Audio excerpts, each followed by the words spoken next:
تو یہ پہلی چیز آج ہم نے بیان کر دی۔ دوسری چیز ہے لفظ کلمہ اور اس کی اقسام۔ دیکھیں کلمہ لفظ کی قسم ہے، تو سب سے پہلے ہم لفظ کی بات کر لیتے ہیں کہ لفظ کس کو بولتے ہیں۔ جو انسان زبان سے تلفظ کرتا ہے اس کو لفظ کہتے ہیں۔ جیسے ابھی میں تلفظ کر رہا ہوں، جو میری زبان سے جو چیزیں بھی نکل رہی ہیں اس کو لفظ بولتے ہیں۔ پھر لفظ کی دو قسمیں ہیں، مفرد اور مرکب، یعنی ایک لفظ کو جو ایک معنی کے لیے وضع کیا گیا ہو تو اس کو مفرد کریں گے، اور جو دو یا دو سے زیادہ معنی کے لیے وضع کیا گیا ہو تو اس کو کیا کہیں گے؟ مرکب کہیں گے۔ الحمد ایک لفظ مفرد ہے، للہ لام مفرد ہے، اللہ مفرد ہے، رب مفرد ہے، عالمین مفرد ہے، اور الحمدللہ رب العالمین یہ مرکب ہو گیا۔ تو مفرد مرکب آپ نے سمجھ لیا۔ پھر مفرد کی کا دوسرا نام کلمہ بھی ہے۔ کلمے کی پھر تین قسمیں ہیں۔ کلمہ ہوتا ہے، کلمہ نہیں ہوتا، ٹھیک ہے، کلمہ بولنا ہے، لام پر زیر دینی ہے۔ تو کلمہ کی تین قسمیں ہیں، اسم، فعل اور حرف۔ اسم کس کو کہتے ہیں؟ جو مستقل معنی پر دلالت کرے اور تین زمانوں میں سے کوئی ایک زبان اس کے اندر نہ پایا جائے۔ تو یہ تعریف تو آپ نے سمجھی ہوگی، اور لیکن اس کا مطلب پڑھی ہوگی، لیکن مطلب اس کا میں آپ کو تھوڑا سا مختصر سمجھا دوں کہ اسم کے ساتھ دوسرا لفظ ملانا نہیں پڑتا۔ تعریف ایسے لکھنی ہے جیسے میں نے ابھی پہلے آپ کو بتائی۔ آپ اس طرح بھی لکھ سکتے ہیں کہ اسم کا ساتھ دوسرا لفظ ملانا نہیں پڑتا، دوسرا لفظ ملائے بغیر بھی معنی سمجھ میں آ جاتا ہے، اور تین زمانوں میں سے کوئی زمانہ اس کے اندر پایا نہیں جاتا۔ مثال کے طور پر اگر کوئی آپ سے پوچھے کہ آپ جو ہے وہ لاہور کس جگہ پر واقع ہے، تو آپ کہو گے پاکستان۔ تو پاکستان اکیلا آپ نے لفظ بولا، اس کے ساتھ دوسرا لفظ ملانے کی آپ کو ضرورت نہیں پڑی۔ اسی طرح آپ نے کیا کھایا؟ میں نے سیب۔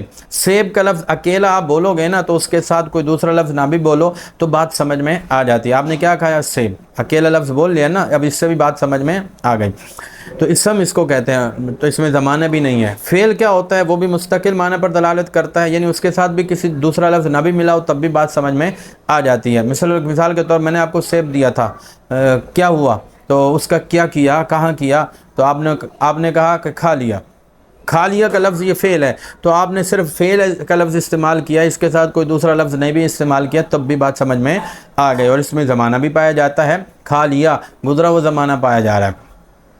تو فعل مستقل معنی پر دلالت کرتا ہے، اور تین زمانوں میں سے کوئی ایک زمانہ اس میں ضرور موجود ہوتا ہے۔ حرف جو ہے مستقل معنی پر دلالت نہیں کرتا، مطلب اس کے ساتھ کوئی نہ کوئی دوسرا لفظ ملانا ہی پڑتا ہے۔ مثلا میں آپ سے پوچھوں آپ کہاں ہیں، تو آپ کہیں گے مسجد میں، گھر میں۔ تو یہ جو میں کا لفظ ہے نا، یہ حرف ہے۔ اب میں کے ساتھ آپ کو نا کوئی نہ کوئی لفظ ضرور ملانا پڑے گا، گھر میں، مسجد میں، مدرسہ میں۔ تو یہ لفظ آپ کو نا کوئی نہ کوئی ملانا پڑے گا، خالی میں کے ساتھ آپ جواب نہیں دے سکتے۔ مثلا میں آپ سے پوچھوں آپ کہاں ہیں، آپ کہو میں۔ آپ کتاب کہاں ہے، آپ کہو میں۔ مطلب خالی میں، پر، نے، کو، کا، کی، یہ جو حرف ہیں خالی حرف کے ذریعے آپ جواب نہیں دے سکتے۔ تو امید ہے آپ کو سمجھ آ گیا ہوگا کلمے کی تین قسمیں، اس کی پہچان اور اس کے جو تفہیم ہے آپ کو ہو گئی ہوگی۔ اب جو مرکب ہے، دو یا دو سے زیادہ جو کلمے ہوتے ہیں نا اس کو مرکب کہتے ہیں۔ تو مرکب کی دو قسمیں ہیں، ایک ہوتا ہے مرکب ناقص اور ایک ہے مرکب تام۔ جب بات کہنے والا بات کہہ کر خاموش ہو جائے، سننے والے کو کوئی خبر یا طلب معلوم ہو تو اس کو مرکب تام کہتے ہیں، اور اگر بات کہنے والا بات کہہ کر خاموش ہو جائے، سننے والے کو کوئی خبر یا طلب معلوم نہ ہو تو اس کو مرکب ناقص کہتے ہیں۔ میں مثال آپ کو سمجھاتا ہوں۔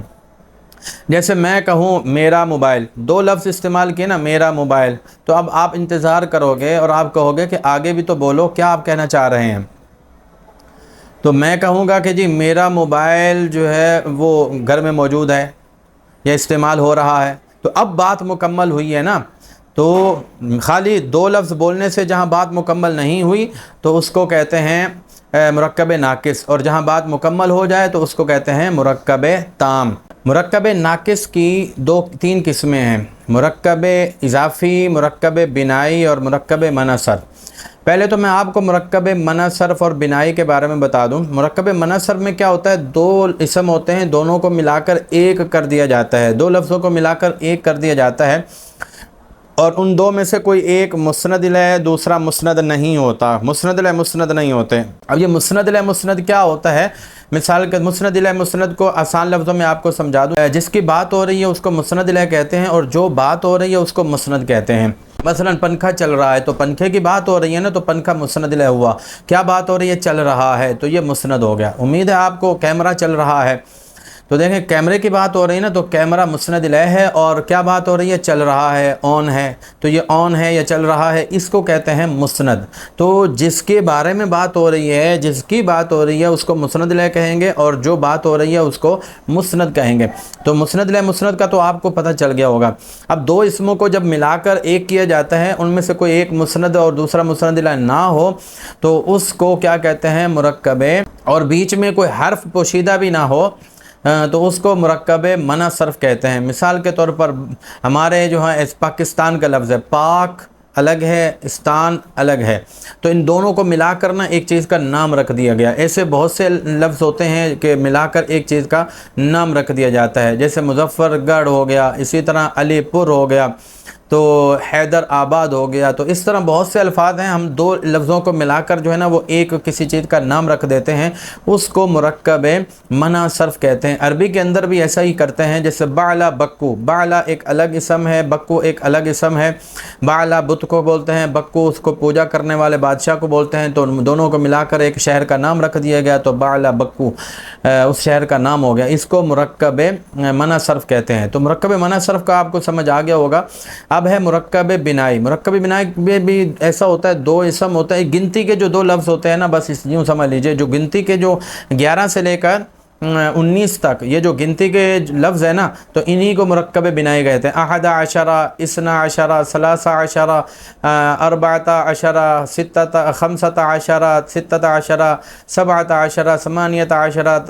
18، 19، یہ جو لفظ ہے نا، یہ 9 لفظ بنتے ہیں، 11 سے لے کر 19 تک جو ہے یہ تقریباً 9 لفظ بنتے ہیں۔ تو یہ جو 9 لفظ ہیں نا، انہی کو مرکب بنائی کہتے ہیں۔ بہت ہی سمپل میں نے آپ کو بتا دی، بس آپ یہ بھی لکھ دیں گے نا امتحان میں تو آپ کو 5 نمبر مل جائیں گے، ٹھیک ہے۔ مرکب بنائی کا بھی آپ کو پتہ چل گیا۔ اب ہے مرکب اضافی، تیسری قسم مرکب اضافی۔ مرکب اضافی کیا ہوتی ہے کہ دو اسموں میں سے ایک مضاف ہوتا ہے، دوسرا مضاف الیہ ہوتا ہے، بس سمپل اتنی سی تعریف ہے، بس یہ سمجھ لیں۔ دو اسم ہوں، ان میں سے ایک مضاف ہو، دوسرا مضاف الیہ ہو۔ یہ مضاف کیا ہوتا ہے تو میں اس کے بارے میں آپ کو سمجھا دوں۔ ایک چیز کا تعلق دوسری چیز کے ساتھ ہو تو جس کا تعلق ہوگا وہ مضاف ہوگا، اور جس کے ساتھ تعلق ہوگا اس کو مضاف الیہ کہیں گے۔ جیسے رسول اللہ، اللہ کے رسول، تو رسول کا تعلق اللہ کے ساتھ ہے نا، تو رسول مضاف ہے اور اللہ مضاف الیہ ہو گیا۔ اللہ کے ساتھ تعلق ہے نا، تو جس کے ساتھ تعلق ہوتا ہے تو پھر اس کو کیا بولتا ہے؟ مضاف الیہ، اور جس کا تعلق ہو اس کو مضاف کہتے ہیں۔ اس کی جو پہچان ہوتی ہے وہ یہ ہوتی ہے کہ دو اسم ہوں گے، اکثر و بیشتر پہلا معرفہ ہوگا، پہلا نکرہ ہوگا، دوسرا معرفہ ہوگا، تو پہلے کو مضاف اور دوسرے کو مضاف الیہ کہیں گے۔ اس کے ساتھ ساتھ آپ نے یہ بھی دیکھنا ہوتا ہے، اگر اعراب لگا ہوا ہے تو پہلے پر نہ اس نام ہوگا اور نہ ہی اس پر جو ہے وہ تنوین وغیرہ ہوگی، یہ بھی ذہن میں رکھیں۔ اگر تنوین نہیں ہے تو تب جو ہے نا وہ پہلا اسم جو ہے وہ کیا ہو جائے گا؟ مضاف، اور دوسرا اسم مضاف الیہ ہو جائے گا۔ اور تیسری معنی بھی دیکھنا ہوتا ہے، جب ترجمہ کرتے ہیں نا تو بیچ میں کا کی کے آتا ہے، جیسے رسول اللہ، اللہ کے رسول، بیچ میں دیکھیں کا کی کے آیا، اس سے بھی پتہ چل جاتا ہے یہ مضاف الیہ۔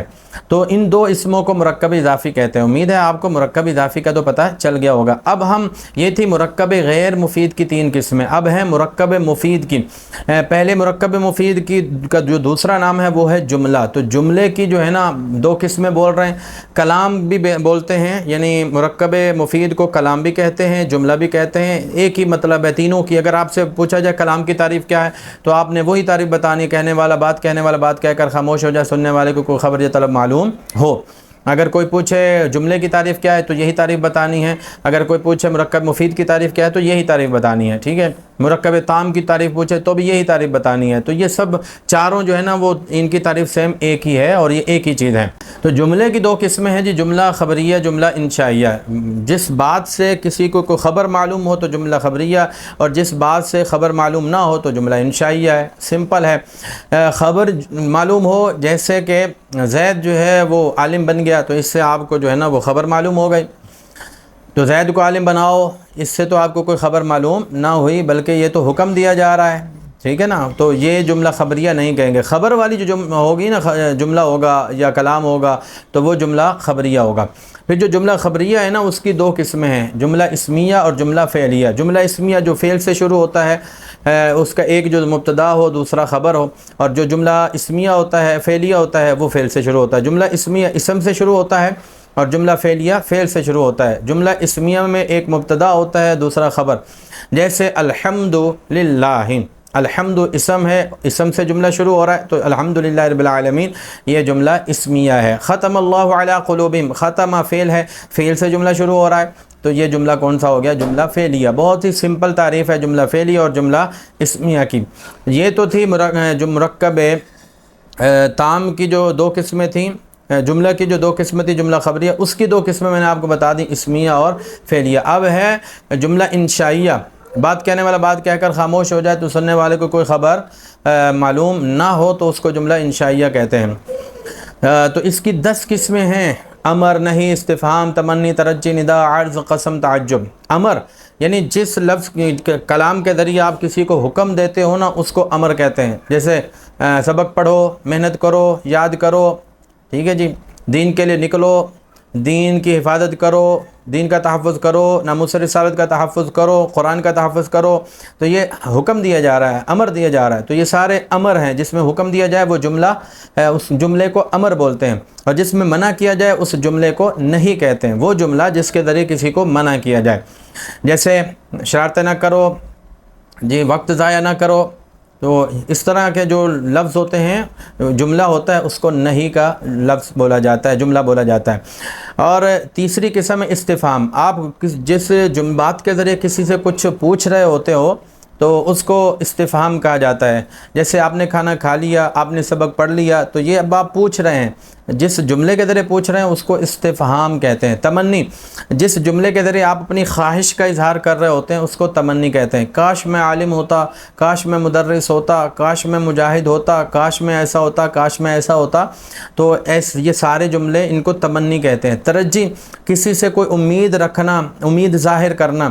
جیسے شاید وہ عالم بن جائے، شاید وہ محنت کرے، شاید وہ کامیاب ہو جائے، ہو سکتا ہے وہ یہ کام کر لے، ہو سکتا ہے والا لفظ بھی استعمال کر سکتے ہیں، شاید والا بھی لفظ استعمال کر سکتے ہیں. دونوں میں تمنی کا معنی، ترجی کا معنی، امید کا معنی پایا جا سکتا ہے.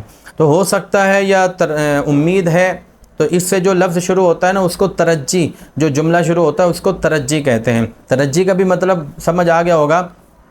ندا، جس جملے میں آپ کسی کو پکار رہے ہو، جیسے یا رسول اللہ، تو اس میں آپ اللہ کے رسول کو پکار رہے ہو. ایھا النبی، جو حرف ندا اور منادا، ندا اور منادا والا جو جملہ ہوتا ہے اس کو ندا بولتے ہیں. تو یہ بھی آپ کی امید ہے سمجھ آ گیا ہوگا. ندا کہتے ہیں پکارنے کو، اور جس کو پکارا جا رہا ہے اس کو منادا کہتے ہیں. تو حرف ندا اور منادا ان دونوں کے مجموعے کو ندا والا جملہ کہا جاتا ہے. ٹھیک ہے، تو شارٹ کٹ اس کو ندا بولتے ہیں. تو یہ 5 قسمیں ہو گئیں: امر، نہی، استفہام، تمنی، ترجی، ندا. 6 قسمیں ہو گئیں. قسم، جس جملے میں آپ کوئی قسم اٹھا رہے ہوتے ہیں نا قرآن میں، جیسے والفجر، فجر کی قسم، یہ الگ جملہ ہے. واللیل، رات کی قسم، یہ الگ جملہ ہو گیا. والضحیٰ، چاشت کی قسم، یہ الگ جملہ ہو گیا. تو یہ جو قسم والے جملے ہیں نا سارے، جس کی قسم اٹھائی جا رہی ہوتی ہے، وہ سارے الگ الگ جملے ہوتے ہیں. تو یہ بھی جملہ انشائیہ ہوتے ہیں، اس کو قسم ہی بولتے ہیں. تو یہ 7 قسمیں ہو گئیں. تعجب، آپ کسی پر کوئی حیرانگی کا اظہار کرتے ہو نا تو اس کو تعجب کہا جاتا ہے. تو جو حیرانگی کے بعد جب آپ حیران ہوتے ہو اور آپ کے لفظ سے، آپ کی زبان سے جو لفظ ادا ہوتا ہے اس کو تعجب بولتے ہیں. یار کتنا علم ہے اس کے پاس، یار کتنا چاہت ہے علم سے، اور کتنی محبت ہے اس کو اللہ کے رسول صلی اللہ علیہ وسلم سے. تو آپ حیرانگی کے طور پر جو لفظ، جو جملے آپ زبان سے استعمال کرتے ہو نا اس کو تعجب کہتے ہیں. تو امید ہے تعجب کا بھی آپ کو پتہ چل گیا ہوگا.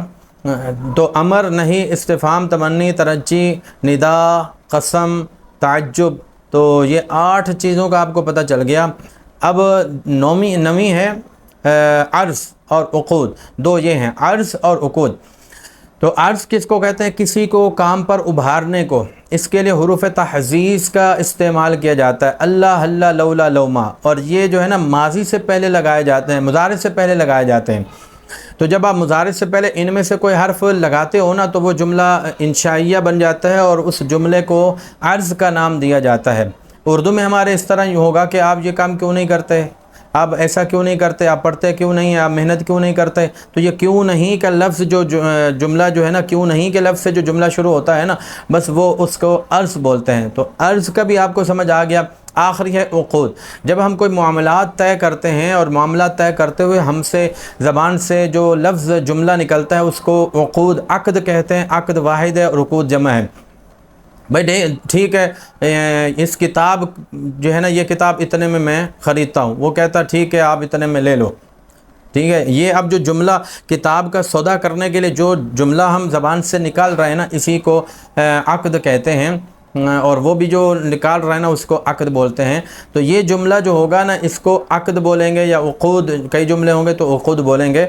تو امید ہے آپ کو جملہ انشائیہ کی یہ 10 قسمیں بھی سمجھ آ گئی ہوں گی۔ آج جو ہے وہ علم نحو کے سالانہ امتحان کی تیاری کا جو دوسرا پارٹ ہے وہ مکمل ہو گیا۔ اس کے اندر ہم نے مقدمے میں جو 3 چیزیں تھیں وہ پڑھی تھیں۔ اگلا جو پارٹ ہوگا اس کے اندر ہم اسم کے بارے میں پڑھیں گے کہ اسم کے کون کون سی اقسام ہیں اور کیسے اس کو یاد کرنا ہے۔ اب یہ چیزیں آپ پڑھیں گے نا، تو اس طرح اگر آپ تیاری کریں گے نا تو آپ کے سالانہ امتحان کی بڑی زبردست تیاری ہوگی۔ جیسے میں علم نحو کے اس خلاصہ کے طور پر چیزیں سمجھا رہا ہوں نا، اسی طرح میں آپ کو منطق، بلاغت اور باقی اصول حدیث وغیرہ جتنی بھی چیزیں ہیں وہ اسی طرح آپ کو سمجھاؤں گا۔